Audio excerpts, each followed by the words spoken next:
Olá, tudo bem? Eu sou a professora Tassiana, professora de língua portuguesa, e o assunto da nossa aula de hoje é mecanismos de coesão textual. Pessoal, esse assunto ele é delicado na área da gramática, por quê? Porque eu preciso de um outro conceito para compreendê-lo, que é o conceito de coerência. Para ajudá-los nessa compreensão toda, eu vou utilizar uma grande metáfora.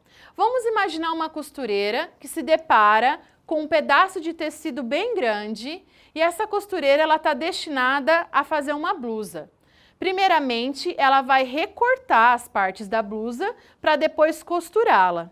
E é justamente isso, a grande metáfora está aí. Um texto, da mesma forma, ele não é um emaranhado de frases soltas que eu simplesmente coloco uma do lado da outra de forma justaposta.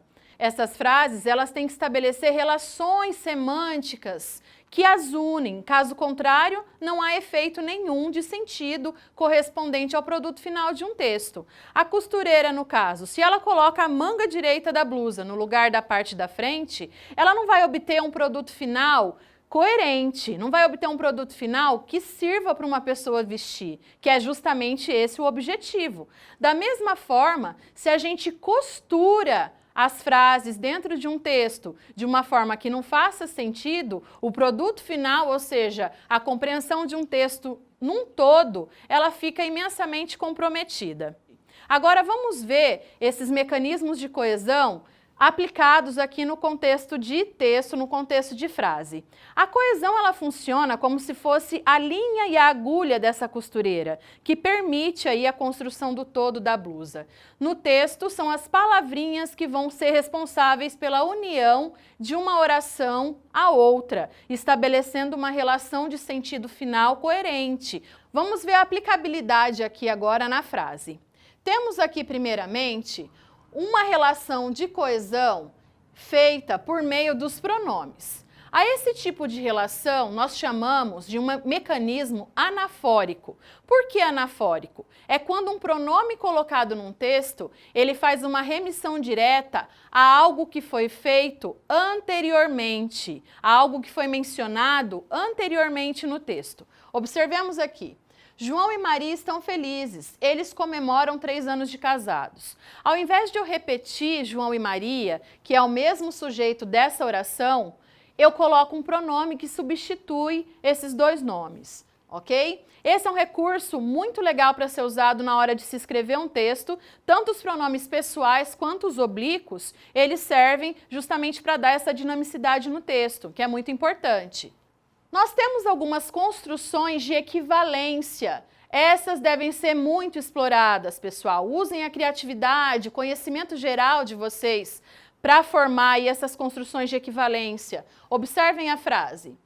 O garoto nasceu em Brasília. Seu irmão também nasceu na capital brasileira. Nós temos uma construção de equivalência. Ao invés de repetirmos a palavra Brasília, utilizamos todo o nosso conhecimento geográfico, nosso conhecimento social, nosso conhecimento histórico, para estabelecer essa relação de equivalência semântica. Brasília é a capital do Brasil, é a capital brasileira. Só que ao invés de eu repetir a palavra Brasília, eu utilizei essa expressão que equivale, na verdade, a esse nome próprio. Então, olha só, o garoto nasceu em Brasília, seu irmão também nasceu na capital brasileira. Percebam como o texto ele se torna mais fluido, né? A leitura ela se torna mais agradável. Bom, aqui nós temos uma outra relação que deve ser explorada por vocês durante a escrita de um texto, que é a utilização de sinônimos e até mesmo de palavras pertencentes ao mesmo campo semântico. A garota é muito sapeca. Sozinha, a menina apronta todas. É clara aí a relação, né, de sinonímia existente entre as palavras garota e menina. Explorem, pessoal, esse recurso, que ele é muito valioso na construção de um texto. Aqui nós temos o uso de hipônimos e hiperônimos. Nossa, que nome feio! Eu vou explicar para vocês em que consiste essa nomenclatura, tão usada também nos mecanismos aí de coesão textual. Quando eu digo hiperônimo, eu me refiro aí a substantivos que generalizam esse nome, apresentam um conceito mais geral, como é o caso de animal, ok? Já os hipônimos são conceitos mais restritos. É o caso de girafa. Percebam, pessoal, há vários hipônimos referentes a esse hiperônimo animal. Cachorro, gato, cavalo, são todos hipônimos do hiperônimo animal. Esse recurso é muito bacana também, tá? Ele demonstra um conhecimento linguístico mais apurado, mais generalizado. A girafa é um animal muito alto, percebam como flui a ideia? Aqui nós temos outra relação de equivalência. Nossa, mas você colocou duas vezes por quê? Porque é um recurso muito bacana, gente. É um recurso que deve ser explorado. Vocês são imensamente criativos. Vocês são capazes de fazer construções que nós, professores, não conseguimos durante uma vida toda. E eu posso falar isso para vocês com certeza, porque enquanto professora de língua portuguesa, eu admiro o trabalho dos meus alunos e a criatividade deles cada vez mais. Vamos lá. Observem essa frase, eu tenho uma nova construção sintática, uma construção de sentido de equivalência. Observem, Paul McCartney se apresentou ontem no Brasil, o ex-Beatle me emociona. Ficou claro aqui que eu gosto de Beatles, né, pessoal? Resolvi fazer uma espécie de homenagem à banda aí.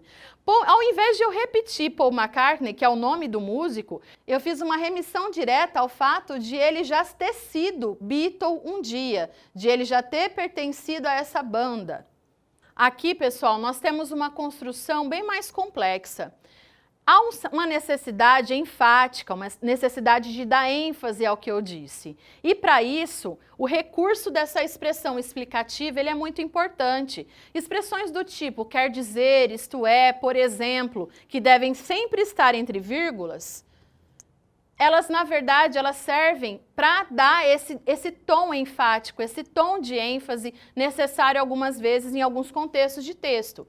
Haverá uma festa no colégio, quer dizer, uma super festa junina. Percebam, eu volto no que eu disse, dando um sentido muito mais apurado, um sentido muito mais emotivo, um sentido muito mais enfático. Nessa segunda frase aqui, nós temos um caso de correlação verbal. Isso acontece quando os verbos correspondem uns aos outros. Por exemplo, toda vez que eu uso um verbo no pretérito imperfeito do subjuntivo, cuja marca é essa mesma, do SSE, ah, Tassiana, mas isso quer dizer que sempre que eu enxergar um verbo que tem essa marquinha do SSE, eu posso classificá-lo enquanto pretérito imperfeito do subjuntivo? Sim, pessoal, essa é uma dica valiosa aí para a gente reconhecer esse tempo verbal. Um adendo que eu faço aqui é o fato de uria marcar o futuro do pretérito, que é, na verdade, pertencente ao modo indicativo, ao modo da certeza, e junto a essa construção, ele também exprime uma ideia de dúvida, uma ideia de hipótese. É a única situação em que isso ocorre com o tempo verbal do modo indicativo.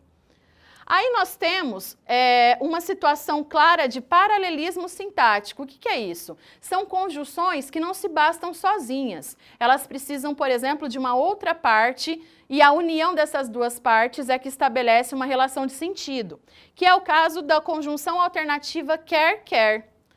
Quer queira, quer não queira, a data do Enem será remarcada.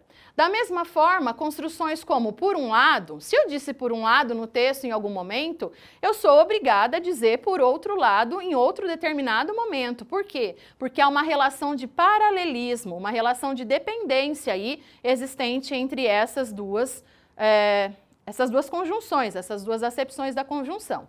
E aqui nós temos o uso da conjunção, que na verdade esse mecanismo ele é o queridinho de todo professor de redação, de todo professor de língua portuguesa. Inclusive, pessoal, explorem muito o estudo aí das orações subordinadas adverbiais, o estudo das orações coordenadas, porque ele estabelece aí uma riqueza de conjunção muito importante para o desempenho da escrita de um texto, o desempenho de coesão e o desempenho de coerência, o produto final de um texto. Aqui nós temos a conjunção quando, estabelecendo essa ligação entre as orações, tá? E ela estabelece uma relação de tempo. Não basta apenas ligar uma oração à outra. É necessário estabelecer uma relação semântica, uma relação de significado, que neste caso aqui é a ideia de tempo, ok? Essa aula é muito densa, pessoal, mas muito proveitosa, muito explicativa. Espero tê-los ajudado a construir um texto mais fluido, um texto mais coeso, um texto mais coerente. E para a gente terminar, vamos só repassar alguns conceitos que foram ensinados. Vimos os mecanismos de coesão textual, vimos a importância da coesão para o produto final de um texto, que é a coerência, vimos os principais mecanismos utilizados aí na construção do texto. É isso aí, pessoal. Espero que tenham gostado da aula, espero vê-los no canal novamente. Muito obrigada pela atenção, valeu, até mais!